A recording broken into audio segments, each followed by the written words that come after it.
Hey everybody, this is John from Bash, and today I am bringing you another Choosing Beggar Reddit video. If you are new to the channel, then subscribe and ring that notifications bell so you don't miss out on the fun. In our first story, a choosing beggar needs a subject for her opticians test, and family helps family, right? Let's jump right in. So I have a second cousin who is notoriously entitled, expects free work from pretty much everyone because we are family. Not normal family favors, but things like house renovation from my dad for free, the whole house.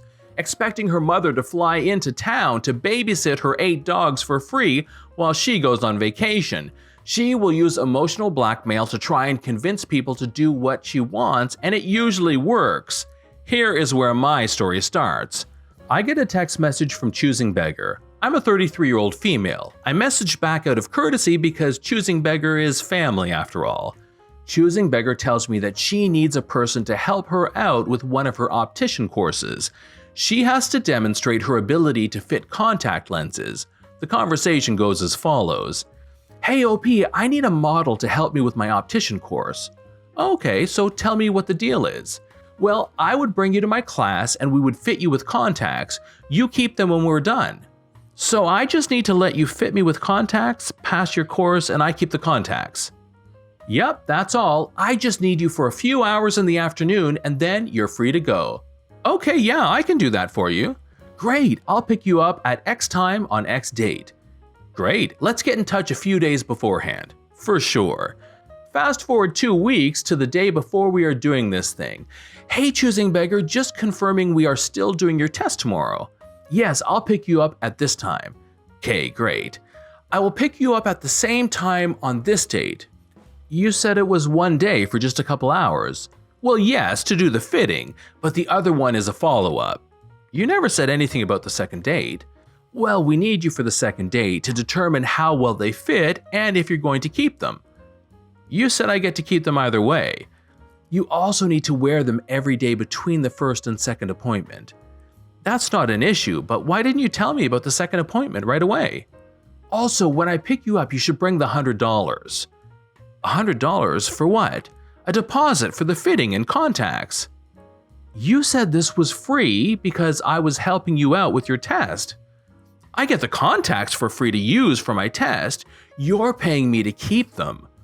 Okay, so let me get this straight. You want me to volunteer my time and eyeballs for your test because you don't want to pay for someone to be your test subject.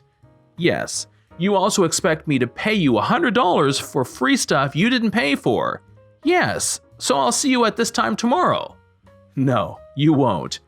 Choosing Beggar ended up failing the test because they refused to use one of the people provided to her because my patient is on her way.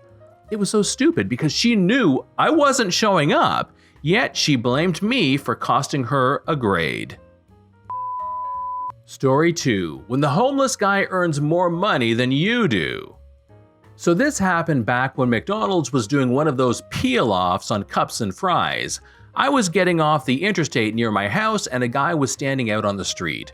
I was pretty new to the area, so I didn't know about this guy or his bad reputation. He was pointing at me in my car and then bringing his hand up to his mouth, trying to show that he wanted me to give him food, I guess. I didn't have any food and I didn't have any cash, but then I remembered that I had 2 coupons for a free medium fry. I rolled down my window and handed it to him. He grabbed the coupons, scoffed, and then just walked away like I had offended him. I was just trying to help, and that was all I had. I found out later that everyone calls this guy Angry Henry because he was always causing trouble and is just an overall angry guy. At the time, I kind of wondered if the reason he was upset was that maybe he wasn't allowed to go to that McDonald's since he was homeless. So when my brother started working there, I decided to ask him if homeless people were allowed to come in with coupons and stuff. He said they were. I told him what happened, and by then he knew exactly who I was talking about. He told me that one day, that same guy came into the store asking him for some food. He wanted my brother to pay for it. He said he couldn't do that until his lunch break. The guy got mad that my brother wouldn't buy his food and ended up pulling money out of his pocket, including a $100 bill. My brother was shocked because this guy just asked him to buy him some food and then pulls out $100. My brother said the guy hurried up and shoved the big bill back in his pocket and paid with small change. That guy still hangs out in this area begging for money, but I haven't given him anything since then. In story number 3, when you make the mistake of empathizing with a choosing beggar. This may not be as blood-boiling as some other posts here, as I immediately cut contact with the lady, but it's the first time I encountered a choosing beggar after being aware that this sub exists. All messages aren't in English, so I figured it might be better to write it down. About 2 or 3 weeks before Christmas, a lady posted a request on a public group asking if anyone's willing to send her a birthday card, since she's always lonely and sad on her birthday, which is shortly before Christmas. I've been in a bad financial situation, but I've been blessed by not being lonely, and I know how much it sucks, so I wanted to send this lady a really nice letter. I contacted her and she gave me her address.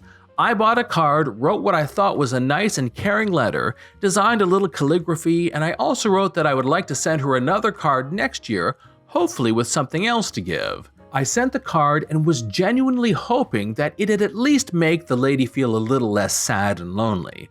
Fast forward a few days ago, about a week and a half after her birthday, she sent me 2 messages. One saying that she's doing very bad at the moment, giving no reason why, so she would be very happy if I would get her an additional birthday present. The second message was an Amazon link. Now, as I said, I've been in a bad financial situation. The money I spent for the card and postage could have been my meal for a day or two.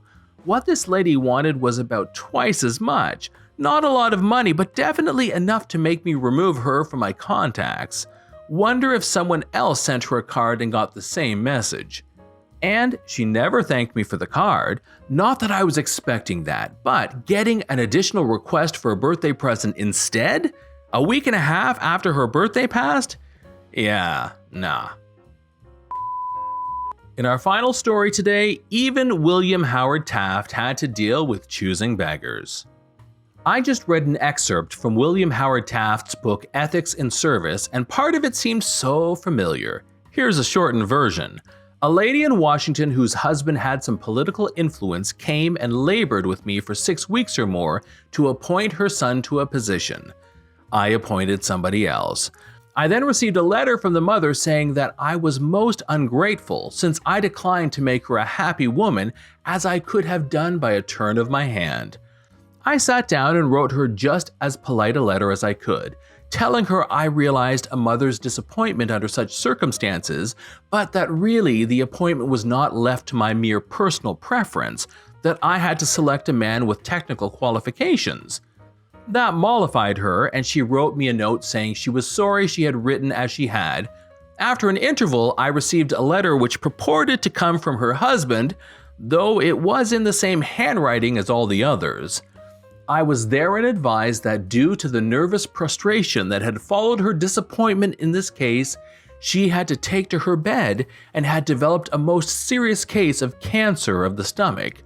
Would I not restore her to health by withdrawing the first name and replacing it by her son's? I had to write another letter, this one to the husband. The man whom I appointed was confirmed, and within 2 days after I received that letter, we gave a musical at the White House. The first 2 people to greet Mrs. Taft and me were this husband and wife, though the wife had so recently been in articulo mortis.